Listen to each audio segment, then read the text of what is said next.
അപ്പോൾ ഇന്നത്തെ വീഡിയോ എന്ന് പറഞ്ഞാൽ കഴിഞ്ഞ വീഡിയോൻ്റെ ബാക്കിയാണ് കേട്ടോ. അപ്പോൾ അംഗൻവാടി കുട്ടികളുടെ പരിപാടി കഴിഞ്ഞതിന് ശേഷം അതാ പൂർവ്വ വിദ്യാർത്ഥികളുടെ ഡാൻസാണ് കേട്ടോ. അപ്പോൾ ഉണ്ണിമോളൊക്കെ ഡാൻസ് കഴിഞ്ഞു. നേരത്തെ കണ്ടത് ആ ഡാൻസാണ് കേട്ടോ. ഇത് പിന്നെ വീടിനടുത്തുള്ള ശരത്ത് സംഘം അവതരിപ്പിച്ച ഡാൻസാണ് കേട്ടോ. പിന്നെ അങ്ങനെ ഓരോ കുട്ടികളുടെ ഡാൻസും നല്ല വ്യത്യസ്തമായിട്ടുള്ള ഓരോ ഡാൻസുകളായിരുന്നു കേട്ടോ. പിന്നെ ഈ ഡാൻസ് കണ്ടോ, ഇത് വീടിനടുത്തുള്ള ലിയമോളും അവളെ അനിയത്തിയും കൂടി കളിച്ചൊരു അറബിക് ഡാൻസാണ് കേട്ടോ. അറബിക് പെണ്ണുങ്ങളെ പോലെ തന്നെ. അത് കഴിഞ്ഞിട്ട് ഇതാ എൻ്റെ കാന്താരിപ്പെണ്ണ് ലച്ചുമോളുടെ സിംഗിൾ ഡാൻസാണ് കേട്ടോ. അവൾ ഇതിനിടയ്ക്ക് ഒരുങ്ങാൻ പോയതായിരുന്നു. അപ്പോൾ അംഗൻവാടി കുട്ടികളുടെ പരിപാടി ഇടയ്ക്കൊക്കെ ഓരോന്ന് കളിപ്പിക്കുന്നുണ്ട് കേട്ടോ. കാരണം അവർക്ക് ഒരുങ്ങാൻ പോണ സമയത്തിൻ്റെ ഇടയിൽ പിന്നെ പൂർവ്വ വിദ്യാർത്ഥികളുടെ ഡാൻസും കളിപ്പിക്കുകയാണ് കേട്ടോ.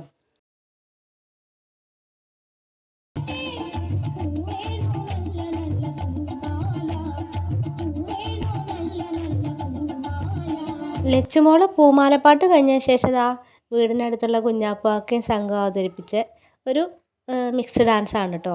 കുഞ്ഞാപ്പാക്ക എല്ലാ പ്രാവശ്യവും പരിപാടിക്ക് പങ്കെടുക്കാറുണ്ട്, കളിക്കാറുണ്ട് കേട്ടോ. കഴിഞ്ഞ വർഷമല്ല അതിൻ്റെ മുൻപത്തെ പരിപാടിക്കായിരുന്നു ശാരദാംബരം എന്ന് പറഞ്ഞ ഡാൻസ് കളിച്ചിരുന്നത് കേട്ടോ. അത് നല്ല രസമുണ്ടായിരുന്നു. പിന്നെ ഇവരെ ഡാൻസ് എപ്പോഴും ഒരു വെറൈറ്റി ഡാൻസ് ആയിരിക്കും. അങ്ങനെ കുഞ്ഞാപ്പുവാക്കാൻ്റെ ഒക്കെ ഫണ്ണി ഡാൻസ് കഴിഞ്ഞ ശേഷം ഞങ്ങൾ കാത്തിരുന്ന ഡാൻസാണ് കേട്ടോ ഇത്.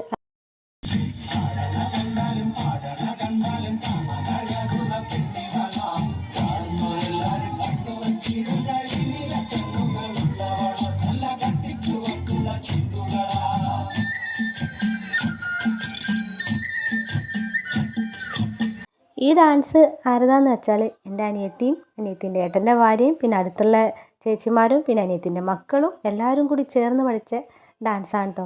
ഇവർ എല്ലാ പ്രാവശ്യവും നല്ല ഡാൻസ് കളിക്കാറുണ്ട്. കഴിഞ്ഞ പ്രാവശ്യം ഇപ്പോൾ 2 മാസം മുൻപ് പുള്ളിപ്പാട് സ്കൂളിൽ അവിടെ വാർഷികത്തിലന്ന് കളിച്ചിരുന്നു. പിന്നെ കഴിഞ്ഞ വർഷം ബ്ലോക്കിൻ്റെ പരിപാടിക്ക് കളിച്ചു. അങ്ങനെ ഇവരിപ്പോൾ ഭയങ്കര ഒരു ഡാൻസ് ടീമായിട്ട് മാറിയിരിക്കുകയാണ് കേട്ടോ. ശരിക്കും പറഞ്ഞാൽ ഇതിൽ ശരിക്കും ഡാൻസ് പഠിച്ചത് ഒന്ന് എൻ്റെ അനിയത്തിയാണ്. പിന്നെ അനിയത്തിൻ്റെ മക്കൾ പഠിച്ചിട്ടുണ്ട്. പിന്നെ ഏട്ടൻ്റെ മക്കളൊക്കെ പഠിച്ചിട്ടുണ്ട് കേട്ടോ. ബാക്കിയുള്ളവരൊന്നും ശരിക്ക് ശാസ്ത്രീയമായിട്ട് ഡാൻസ് ആരും പഠിച്ചിട്ടില്ല എന്നാണ് തോന്നുന്നത്. എല്ലാവരും ഇങ്ങനെ കണ്ടും കേട്ടും നോക്കിയും പഠിച്ചെടുത്തതാണ് കേട്ടോ. ഏതായാലും ഇവരെ കളി കണ്ടാൽ ഡാൻസ് പഠിക്കാത്ത ആൾക്കാരാണെന്ന് ആരും പറയില്ല. എല്ലാവരും നന്നായിട്ട് കളിക്കുന്നുണ്ട് കേട്ടോ. നല്ല രസമുണ്ടായിരുന്നു ഇവരെ കളി കാണാൻ. പിന്നെ പാട്ടും അതിനൊത്ത നല്ലൊരു പാട്ടായിരുന്നു കേട്ടോ. എല്ലാവർക്കും ഭയങ്കര ഇഷ്ടപ്പെട്ടൊരു പാട്ടായിരുന്നു കേട്ടോ ഇത്. ഇവരെ ഡാൻസ് കണ്ടിട്ട് എനിക്കും അവരുടെ കൂടെ കളിക്കാനാണ് തോന്നിയത്. അങ്ങനെ ഇവരെ ഡാൻസ് കഴിഞ്ഞതിന് ശേഷം വീടിനടുത്തുള്ള പയ്യന്മാരെ ഡാൻസായിരുന്നു കേട്ടോ. അതായത് നമ്മുടെ അനിയൻകുട്ടന്മാരെ ഡാൻസായിരുന്നു. അതും നല്ല രസമുണ്ടായിരുന്നു. എല്ലാവരും ഞാൻ പറഞ്ഞില്ലേ, പെൺകുട്ടികളെക്കാട്ടിലും പിന്നെ നല്ല പ്രകടനം കാഴ്ചവെച്ചത് ആൺകുട്ടികൾ തന്നെയാണ് കേട്ടോ. പിന്നെ ഇതാ പൂർവ്വ വിദ്യാർത്ഥികൾ, എല്ലാവരും പൂർവ്വ വിദ്യാർത്ഥികൾ തന്നെയാണ്. ഇത് വേറൊരു ടീമാണ് കേട്ടോ. അവരെ കളിയും നല്ല രസമുണ്ടായിരുന്നു. പിന്നെ അങ്ങനെ അടുത്ത ഡാൻസ് ഇതാ ഞാൻ പഠിച്ച എൻ്റെ ഡാൻസ്, അതായത് ഞങ്ങളുടെ ഡാൻസ്. പിന്നെ എൻ്റെ നാത്തുമാർ 5 ഉണ്ട്, അശ്വതി ഉണ്ട്, പിന്നെ ഏട്ടൻ്റെ ഭാര്യ ഉണ്ട്, അതായത് നമ്മുടെ സ്വപ്നക്കൂടൽ അനിത, പിന്നെ അടുത്തുള്ള തൊട്ടടുത്ത വീട്ടിലത്തെ എല്ലാവരും ഉണ്ട്. അങ്ങനെ ഞാനടക്കം പഠിച്ച ഡാൻസായിരുന്നു കേട്ടോ ഇത്. ഇവർ ഡാൻസ് ഇവിടുന്ന് പ്രാക്ടീസ് ചെയ്യും, എന്നിട്ട് അത് ആ വീഡിയോ എനിക്ക് അയച്ചു തരും. ഞാനത് വളയത്തെ വീട്ടിൽ നിന്ന് ഞാനും പഠിക്കും. അങ്ങനെ 4 ദിവസം ഞാൻ തുള്ളി കളിച്ച് പഠിച്ച ഡാൻസാണ് കേട്ടോ ഇത്. പക്ഷേ പരിപാടിൻ്റെ ഒരു 3-4 ദിവസം മുൻപ് എനിക്ക് പനിച്ചു. ഞാൻ പറഞ്ഞില്ലേ, ഭയങ്കര ജലദോഷം, നെഞ്ചുവേദന, ഭയങ്കര പ്രശ്നമായി. അപ്പോൾ പിന്നെ ഡാൻസും വേണ്ട, പാട്ടും വേണ്ട, കൂത്തും വേണ്ട. കോസ്റ്റ്യൂംസ് വരെ ഞാൻ വാങ്ങിയിട്ടുണ്ടായിരുന്നു കേട്ടോ. ആ ഡാൻസാണ് കേട്ടോ ഇത്. ശരിക്കും പറഞ്ഞാൽ എനിക്ക് ഭയങ്കര സങ്കടമായിപ്പോയി ഇവർ ഡാൻസ് കളിക്കുന്നുണ്ടപ്പോൾ. ഞാൻ പഠിച്ച ഡാൻസ് ആയിരുന്നല്ലോ, പക്ഷെ എനിക്ക് കളിക്കാൻ കഴിഞ്ഞില്ല. സാരല്ല, അടുത്ത പ്രാവശ്യം നമുക്ക് കളിക്കാമല്ലോ അല്ലേ. അപ്പോൾ വീണ്ടും ഒന്നുകൂടി ചിലങ്ക അണിയണമെന്ന് ഞാൻ ആഗ്രഹിച്ചിരുന്നു, പക്ഷെ അത് കഴിഞ്ഞില്ല.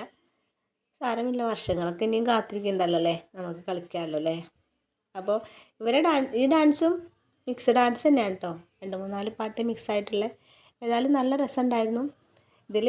പിന്നെ എല്ലാവരും അത്യാവശ്യം ഡാൻസ് പഠിച്ച ആൾക്കാർ തന്നെയാണ് കേട്ടോ. ചെറുപ്പത്തിൽ ക്ലാസിക്കൽ പഠിച്ചവരുമാണ്, പിന്നെ സാധാരണ ഡാൻസ് പഠിക്കുന്നവരുണ്ട്, പിന്നെ പഠിച്ചുകൊണ്ടിരിക്കുന്നവരും ഉണ്ട് കേട്ടോ. ഇപ്പോൾ എല്ലാവരും ഡാൻസ് കളിക്കുന്നവരാണ്. പിന്നെ ഇതിലെല്ലാവരും എല്ലാവരും വീട്ടമ്മമാരാണ്. അപ്പോൾ വീട്ടമ്മമാരെയും തോൽപ്പിക്കാൻ പറ്റില്ല. അടുക്കളയിൽ നിന്ന് അരങ്ങത്തേക്ക് എന്ന് പറഞ്ഞ പോലെ വീട്ടമ്മമാരും എല്ലാവരും മുന്നോട്ട് വന്നിട്ടുള്ള പിന്നെ പ്രകടനം തന്നെയായിരുന്നു കേട്ടോ ഈ പരിപാടിയിൽ ഉണ്ടായിരുന്നത്.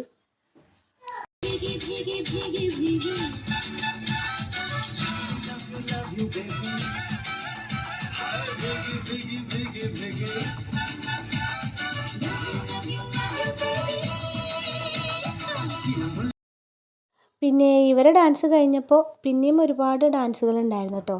ആ ഡാൻസുകളൊക്കെ ഞാൻ ഷോർട്ടായിട്ട് വീഡിയോയിൽ ഇടാം കേട്ടോ. പിന്നെ അടുത്ത ഡാൻസ് ഏതാണെന്ന് വെച്ചാൽ വീട്ടമ്മമാരെ ഡാൻസ് ആയിരുന്നു കേട്ടോ. അതായത് ഒരു നാടൻ പാട്ടിന് ഡാൻസ് വെച്ചിട്ട് അത് നല്ല രസമുണ്ടായിരുന്നു കേട്ടോ. പക്ഷേ പാട്ട് കുറച്ച് കുറഞ്ഞു പോയി, ഡാൻസും നല്ല രസമുണ്ടായിരുന്നു. പാട്ട് കുറച്ചുകൂടെ വേണ്ടിയിരുന്നു എന്ന് അവർ ഡാൻസ് കണ്ടപ്പോൾ തോന്നിട്ടോ.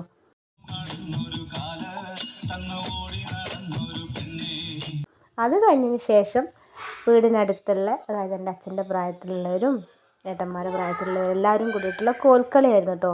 അച്ഛനൊക്കെ പറയുന്നത് കേട്ടിട്ടുണ്ട്, അച്ഛൻ്റെയൊക്കെ ചെറുപ്പകാലത്ത് പണ്ട് കാലത്തൊരു ഗുരുക്കൾ വന്നിട്ട് കോൽക്കളി പഠിപ്പിച്ചിട്ട് ഇവരെ അവിടെ അടുത്തുള്ളവരൊക്കെ കോൽക്കളി പഠിപ്പിക്കാൻ വന്നിട്ടുണ്ട്. അങ്ങനെ ആ കോൽക്കളി പിന്നെ ആരും കൈവിട്ട് പോയിട്ടില്ല കേട്ടോ. പിന്നെ അതിങ്ങനെ തുടർന്ന് പുതിയ പുതിയ തലമുറകൾ ഇങ്ങനെ കോൽക്കളി പഠിച്ച് ഇപ്പോഴും ആ കോൽക്കളിയുടെ അത് ആരും കൈവിട്ട് പോയിട്ടില്ല. ഇപ്പോഴും എല്ലാവർക്കും കോൽക്കളി കളിക്കാൻ അറിയാം കേട്ടോ. പാട്ടും അന്നത്തെ കോൽക്കളിപ്പാട്ടും ഇന്നത്തെ കോൽക്കളിപ്പാട്ടൊക്കെ പഴയ പാട്ടും മിക്സ് ചെയ്തിട്ടുണ്ട്, പുതിയ പാട്ട് മിക്സ് ചെയ്തിട്ട് അങ്ങനെയൊക്കെയാണ് കേട്ടോ കോൽക്കളി. ഏതായാലും കോൽക്കളി കാണാൻ നല്ല രസമാണ്. എനിക്ക് ഭയങ്കര ഇഷ്ടമാണ് കേട്ടോ കോൽക്കളി. നല്ല രസമാണ് ഇതിൻ്റെ വേഷം. ഇതിലിപ്പോൾ അച്ഛൻ മാത്രമല്ല, കാരണം അച്ഛന് പ്രഷറിൻ്റെ ചെറിയ പ്രശ്നമുള്ളതുകൊണ്ട് അച്ഛനിങ്ങനെ തലചുറ്റൽ വരും എന്നുള്ള പേടി കൊണ്ട് അച്ഛന് കോൽക്കളിക്ക് പങ്കെടുത്തിട്ടില്ല കേട്ടോ. അതിൻ്റെ മുൻപത്തെ ഒരു പ്രാവശ്യം കോൽക്കളിയിൽ അച്ഛൻ പങ്കെടുത്തിട്ടുണ്ടായിരുന്നു. ഇതിലിപ്പോൾ എൻ്റെ ചെറിയച്ഛനുണ്ട്, പിന്നെ അച്ഛൻ്റെ പെങ്ങളെ മക്കളുണ്ട്, പിന്നെ അടുത്തുള്ളവരുണ്ട്, അങ്ങനെ ഒരുപാട് ആൾക്കാരുണ്ട് കേട്ടോ. അപ്പോൾ കോൽക്കളി നല്ല രസമുണ്ടായിരുന്നു. പിന്നെ കോൽക്കളി കഴിഞ്ഞിട്ട് 2-3 പരിപാടികൾ ഉണ്ടായിട്ടുള്ളൂ. അങ്ങനെ 7 മണിക്ക് തുടങ്ങിയ പരിപാടി, 7:30 തുടങ്ങിയ പരിപാടി പുലർച്ചെ 2:30 മണിക്കാണ് കേട്ടോ കഴിഞ്ഞത്. അങ്ങനെ ഇപ്രാവശ്യത്തെ അംഗൻവാടി വാർഷികം നല്ല അടിപൊളിയായിട്ട് കഴിഞ്ഞിട്ടുണ്ട് കേട്ടോ. അപ്പോൾ ഇതൊക്കെയായിരുന്നു കേട്ടോ കഴിഞ്ഞ വെള്ളിയാഴ്ചയിലെ വിശേഷങ്ങൾ. ഈ കുഞ്ഞു വിശേഷങ്ങൾ ഇഷ്ടമായിട്ടുള്ളവരുണ്ടെങ്കിൽ മാത്രം ഒന്ന് സപ്പോർട്ട് ചെയ്യാനും മറക്കരുത് കേട്ടോ. Thank you.